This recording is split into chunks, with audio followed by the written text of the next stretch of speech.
This government's free speech war on British universities is not just a massive dead cat thrown on the table during times of coronavirus and Brexit fallout, but it is also a very dangerous undermining of British universities and higher education for a few culture war beans for this government. And as such, it's very much an attack on pillars of British culture. And so let me go into this and explain both of those parts, because Gavin Williamson, our Education Secretary, and backed up by Boris Johnson, are proposing that there should be a free speech and academic freedom champion, and also that you need to sign up to certain government codes and so forth and so on in order to register or receive funds as a higher education establishment. So the question is, why now? Why is this urgent now? You would have thought Gavin Williamson would have quite a bit on his plate with all the disruption that is going on from coronavirus and from Brexit to the higher education sector and all of those teachers and all of those students. So why is it a leading policy at the moment to go after free speech on campus when, like, no one's been at campus going to talks by radical teachers or otherwise? There's been no gatherings. I mean, the pandemic started over a year ago, just about, and to the end of this academic year, I don't think we're going to be inviting many people in to universities to give radical speeches, are we? So why now? In an education policy that you would think of at the moment, this issue would be maybe a couple of footnotes or a paragraph at best. So why now? Reason number one is that dead cat thing. You know, if it isn't for government talking about another issue that they want to lead on, a sort of like a cultural issue, then in the news it would be all about the Brexit fallout, businesses going under, coronavirus death toll, the mental health and burden upon it, long COVID burden going forward, and so forth and so on. So it's a dead cat to sort of shift the narrative. But why this particular narrative?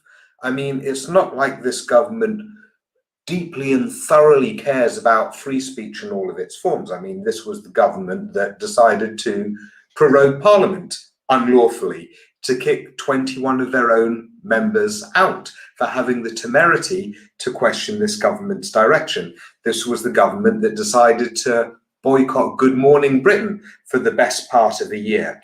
This was the government that decided to shut down scrutiny of Brexit through the committee when Jacob Rees-Mogg announced that that wasn't going to sit anymore, so that there couldn't be those questions. And recently, Liz Truss has refused scrutiny on international trade as pertaining to Brexit, removing questions that she doesn't want asked of her. This government has also shut down an incredible number of freedom of information requests. And just 4 months ago, this government, on the matter of schools, decided to ban any materials that could be regarded as extreme political materials, including any criticism of capitalism or materials from groups that were critical of capitalism. And I worry with their academic freedom champion that it's going to go very much the same way as their anti-corruption champion, who is, of course, the MP John Penrose, husband of Dido Harding.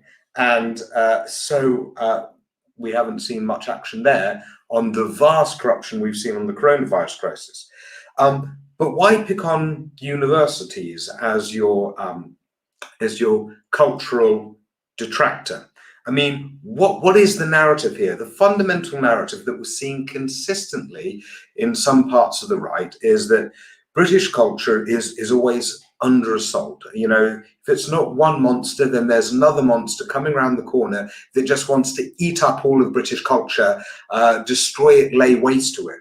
First, it was Brussels and the Brusselo that, you know, wants to take away our freedoms, take away our money, take away our liberty, take away our culture, take away our vacuum cleaners and light bulbs and what have you, the shape of our bananas, that was the cultural assault. Now that we've left the EU, and of course they remain a monster, it's the wokest armies and the woke monsters and the mainstream media and Black Lives Matters, and now also our universities as well. And so there's this notion that's constantly peddled that there are the true Brits, the earthy Brits of this country, and they must always watch out because there are these different forces that don't enrich our culture, but rather they're just looking to undermine our culture. And universities get picked by this particular government for a few reasons. Firstly, because they tend to be more left-leaning at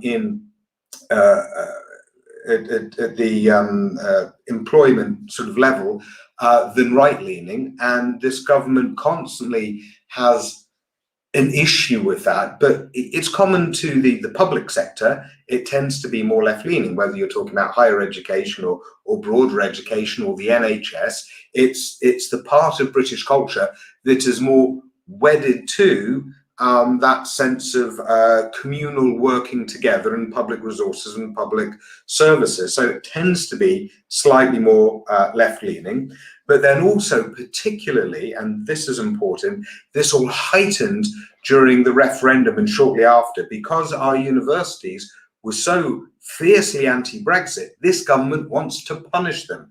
And if you recall, in October 2017, there was a certain Tory MP called Chris Heaton-Harris who wrote on Commons headed paper. He wrote to all the vice chancellors, I think in England, demanding that they report to him the names of all of their academics who are teaching anything on Brexit and hand over to him all of the materials that are used to teach on Brexit.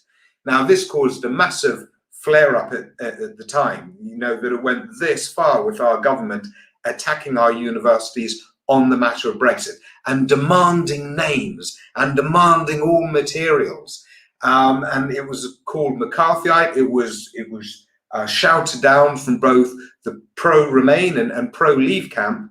And the science minister at the time, Joe Johnson, stepped in and said, I think Chris sort of had a misunderstanding here of how his message would be received. What he's actually doing here is gathering material in order to write a book. In 2019, Chris Heaton-Harris admitted there was no book and there was never any book planned.